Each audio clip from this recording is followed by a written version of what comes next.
Hello, this webcast deals with discrimination after the Civil War and the situation of African Americans in that time period beginning in 1877 at the end of Reconstruction and running through the turn of the century, arguably up to the beginning of World War I.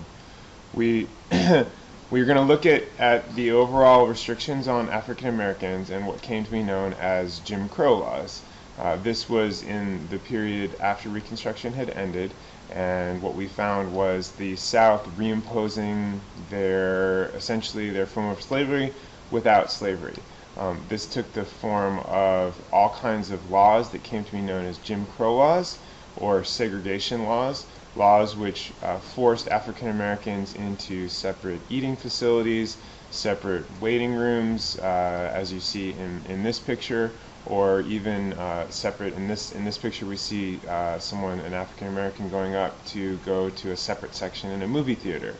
There were the separate drinking fountains, which we've seen pictures of, or the buses and so forth.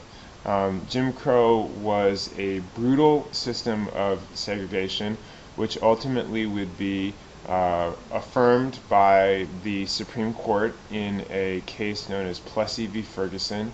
Here the situation was a young man, maybe not so young, by the name of Homer Plessy, who had a first-class train ticket. He got onto the train, went to the first-class car. Homer Plessy was a light-skinned black man, and he got into the car, first-class compartment, first-class ticket, goes to sit down because there is no so-called colored section of the car. He goes to what is a whites-only section. The police are summoned. The police unceremoniously grab Homer Plessy and toss him off the train, saying, "No, sorry, you are colored." That's the term they would have used at the time. "You are colored and you cannot sit in the whites-only section."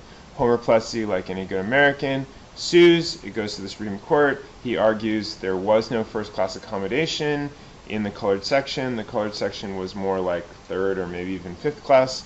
The Supreme Court ends up deciding against Homer Plessy, in essence saying that there are no laws that the Supreme Court needs to direct specifically for African Americans. I don't know if I phrased that very clearly, but in essence the Supreme Court is upholding what comes to be known as the separate but equal doctrine. The separate but equal doctrine. The idea that as long as there are separate facilities, then they are equal. This is then applied to schools, and as I said, movie theaters and eating establishments and so forth and so on. In part as a result of these laws, which as we said came to be known as Jim Crow laws, we see a massive migration of individuals from the Deep South up to the North. We call this the Great Migration. Here it's portrayed in a photograph, a painting rather, by Jacob Lawrence. And here in a map you see the Great Migration represented mostly folks coming from the places where African Americans had lived during and before the during slavery and before the Civil War. Now later, by the turn of the century and moving into the 1900s, we're going to start to see challenges to some of these Jim Crow laws. For example, this photograph is actually taken in the 1950s, I believe, and it represents the beginning of the African American response to the Jim Crow era. There were others during that time period who challenged the Jim Crow laws, including perhaps most notably people like Webb Du Bois and Booker T. Washington, as well as Ida Tarbell. Ida Tarbell led a crusade against lynching. Lynching was quite common during this time period. Around the turn of the century, Theodore Roosevelt was the first president to ever invite an African American to the White House. He invited Booker T. Washington. Here you see it portrayed in a cartoon with Lincoln in the background. Theodore Roosevelt actually took a huge amount of flack, I guess you'd say, from his Southern supporters, because the idea of an African American eating dinner at the White House was completely unthinkable, which of course is ironic because these days an African American has dinner at the White House, well, pretty much every night, since the president is African American. Now, Booker T. Washington and Webb Du Bois, here you see Booker T. Washington pictured on the left, Webb Du Bois on the right. These two individuals had very, very different visions for how to achieve equality. Booker T. Washington supported a vocational form of education, meaning work will lead to equality. So he believed in learning a skill, working at that skill, and living in essentially separately from whites. So he wasn't demanding immediate equality. He believed in work will eventually lead to equality.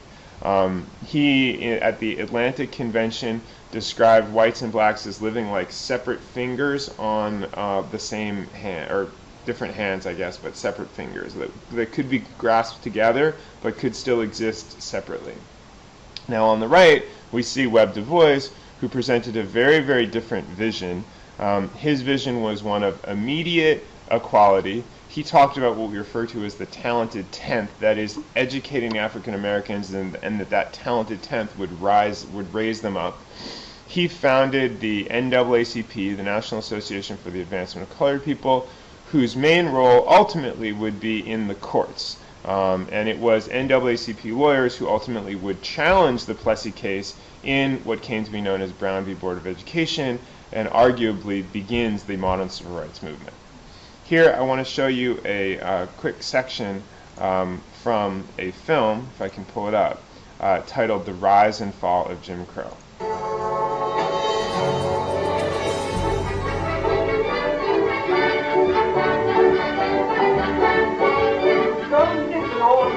Boys, I'm just from Tuckahoe. I'm trying to sing a little song. My name's Jim Crow. Wheel about, turn about, and do just so. Every time I wheel about, I jump Jim Crow. I went down to the river. In 1836, Jim Crow he begins his strange career as a malicious racial caricature created by a white man to amuse white audiences. Jim Crow would come to symbolize one of the most tragic eras of race relations in America, a time deeply rooted in promise and contradiction. 1865, 4 million Americans, slaves simply because they were born black, were now free. But in a little over a decade, that promise was gone. Replaced by a rigid system of laws designed to keep blacks from experiencing any of their newly achieved rights. It was known as the era of Jim Crow, the American form of racial apartheid. I tried to leave inside and get me a cup of water. And those white people beat me till I was unconscious. They thought I was dead. My dad said, as long as you're living in this South, you're going to have to go to the back door in this town. And you just settle for that. He said, the one thing I want you to swear, I promise you, that you never get used to it. I'm not ashamed of the segregated and the simple experience.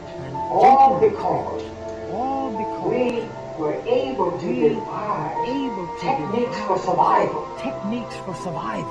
that permitted us to abide our time and to wait until our change. As most blacks were willing to bide their time, some began to fight back.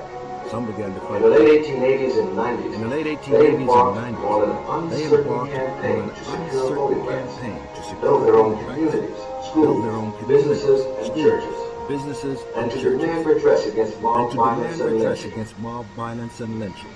The white supremacists fought back. By 1919, the Ku Klux Klan, which had been a Southern idiosyncrasy, became a national ideology. White supremacy, the power behind Jim Crow, appeared invincible. And over the next decade, the violence against blacks would grow even more horrific. But black Americans continue to battle, using the power of the press, using the and power of the ultimately press, the power of the courts, and ultimately the power to of pursue their quest for freedom and to equality pursue their against quest for freedom racism. and equality The against rise and fall of Jim Crow is rise their and fall story. of Jim Crow is their So story. this is Webb Du Bois, and the individual right here Freedom is, and equality against Freedom racism. and equality The against rise and fall of Jim Crow. rise that's and fall Booker of T. Jim Washington. The picture before was a photograph of Thurgood Marshall, who was the person who led the Brown v. Board of Education case. Is their story.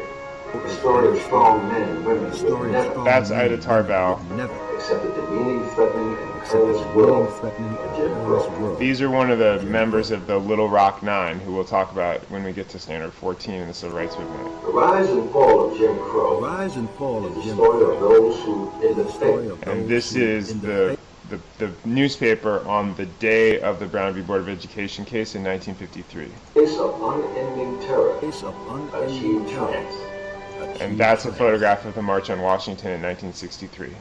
Triumphs that would in time make America a better place, make not America just a for better themselves, place, not but just for for all of us. themselves, but for all of us. And that pretty much covers our sense of today's web quest, which was, right, if we recall, today we're focusing on discrimination after the Civil War. Thank you.